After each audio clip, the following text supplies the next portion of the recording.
What's up everybody, it's Chris and I'm back with another video. Unfortunately, it's not the video that I wanted to come back with. What you're looking at right now is just an in-between situation where I'm putting the radiator and the fans and the condenser on the car.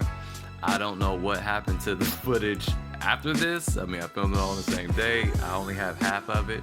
And I don't know what happened to the footage before that of me actually taking everything off. So, you know, that's what happens when you take too long to post videos. So, you know, we're just kind of skipping ahead. And so we're picking it up from there. Sorry about that.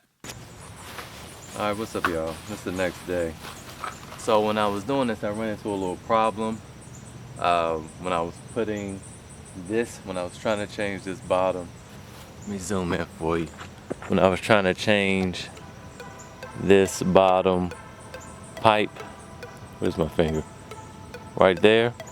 And I noticed one of the hoses was really damaged.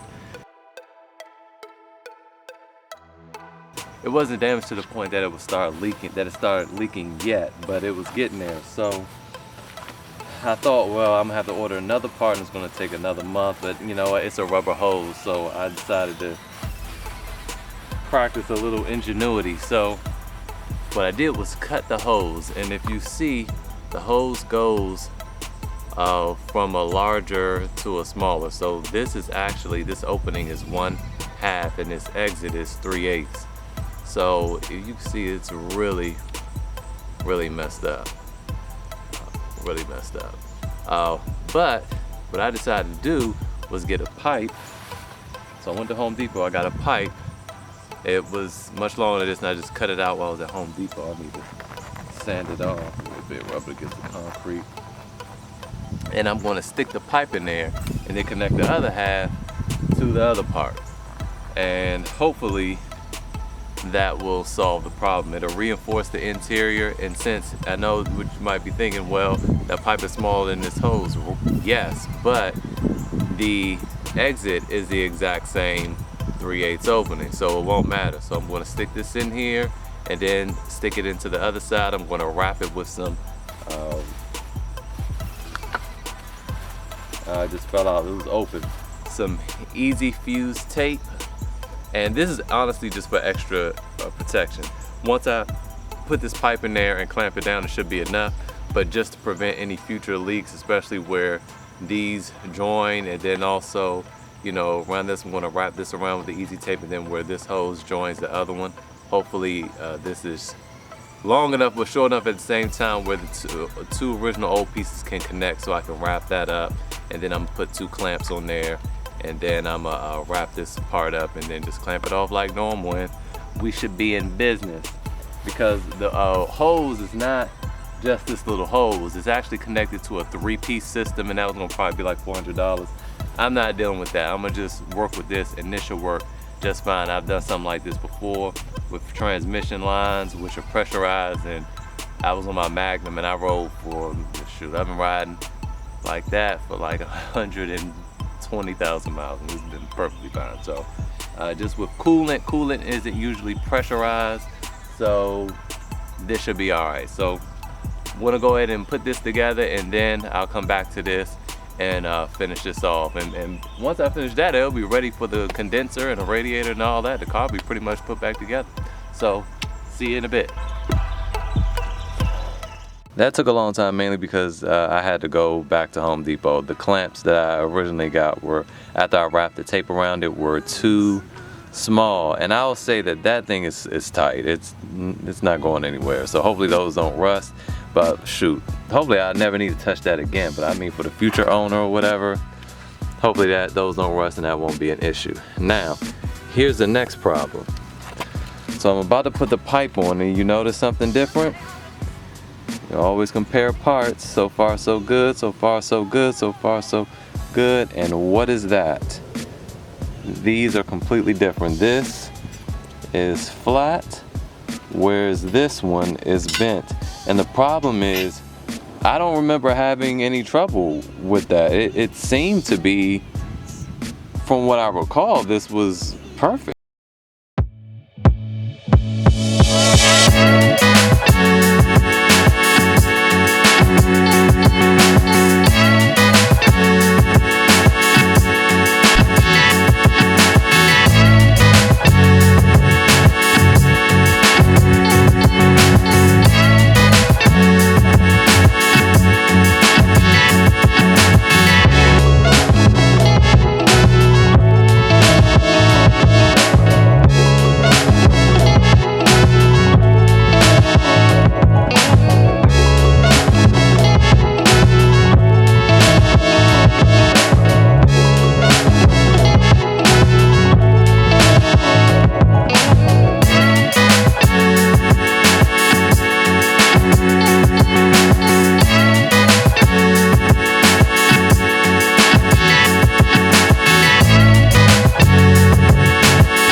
and the mechanic ended up crashing the car.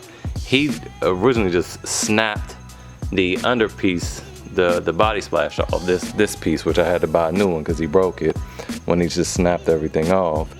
And here's one of the pieces, it was just lodged in there, so I hammered that out. And now what I'm going to do is just customize it.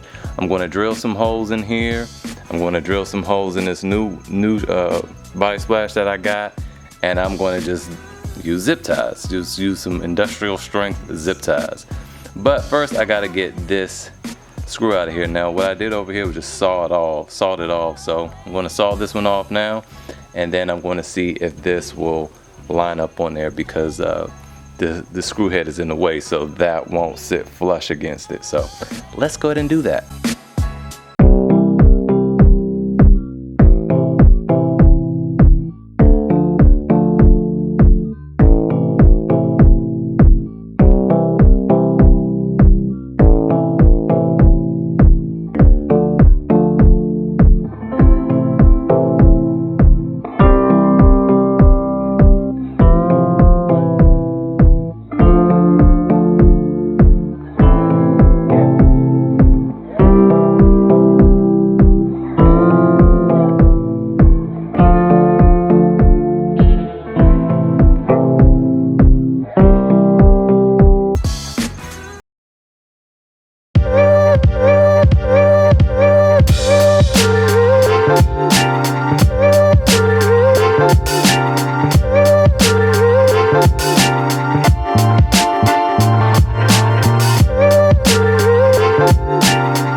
I can't just drill one hole, obviously. I need to have a place where the zip tie can go in and come out. So I'm going to have to drill 2 holes, 2 holes, 2 holes, 2 holes. Because I want to, even though I had 3 bolts here, I want to do 4 zip ties, because zip ties obviously are not going to be as secure as bolts. So I want to do 4 of them to make sure that we have that security there. So I'm going to do 2 holes here, 2 holes there, 2.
That. Alright, good folks. Alright, so I had to go back to Home Depot once again and get some zip ties. Now, I wanted to go over some things because there was some zip ties in there. It was $25 for 100. This only cost me $2.50. And like I said, you don't want to get the cheap ones. So what you want to look at is, you want to look at the, let me focus. You want to look at the tensile strength, okay? And this is, we can read it on the back. It'll tell you what the loop tensile strength will be, and it's 333 newtons. Now this other one, it had it was like grip of steel and all of that, and I almost got it, but I'm like, dang, $25, I don't want to pay that. Zip tie shouldn't cost that much. But guess what the tensile strength was on them? 222, a lot less. Now one thing about those other ones, then you look at operating temperatures. Make sure. All right, so look at the operating temperature. You want to do that. See, it's -40, so it doesn't matter how cold it gets, these won't crack, and you know, they won't get brittle and crack up. The other ones, the more expensive ones, were -75, but I mean, I'm in no place where it gets -40, so this is okay.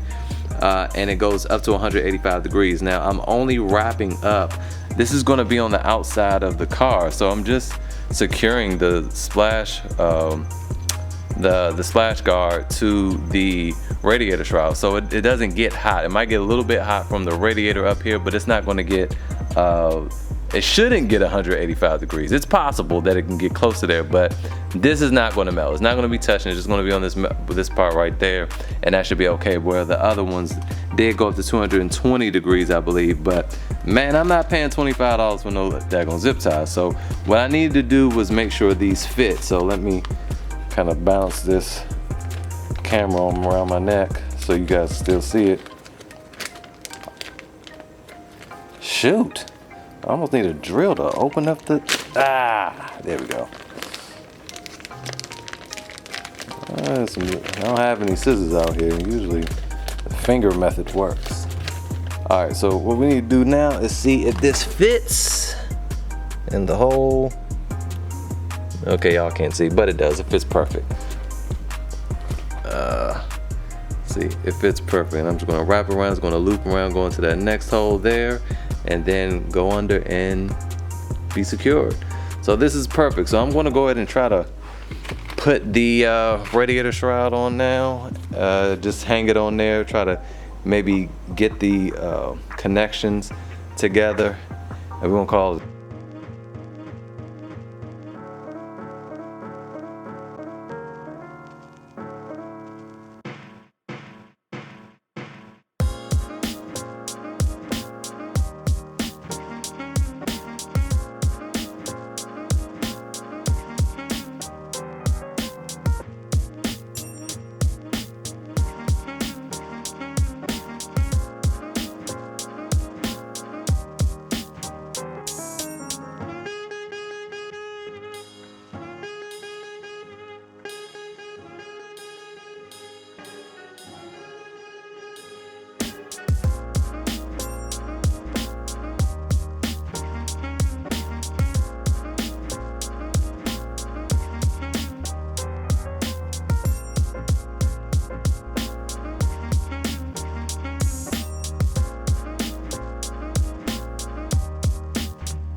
All right, that was hard. So this is, I mean, it's not secure, but everything is connected. I'm about to just secure it, put the bolts in place that I can remember. And that's kind of the problem. I started this project like 3 months ago. I took this thing apart, and it was kind of hard to remember where stuff went. Like I completely forgot about the temperature sensor, and I forgot how I even put that in there. But I figured it out. And yeah, just screwing this up. I'm going to put the bumper on. Actually, I'm going to secure the condenser in place, and then after that I'm going to put the bumper on. Not the bumper cover, but just the actual bumper, and then I'm done for the day. So yeah, I'll catch you guys next time.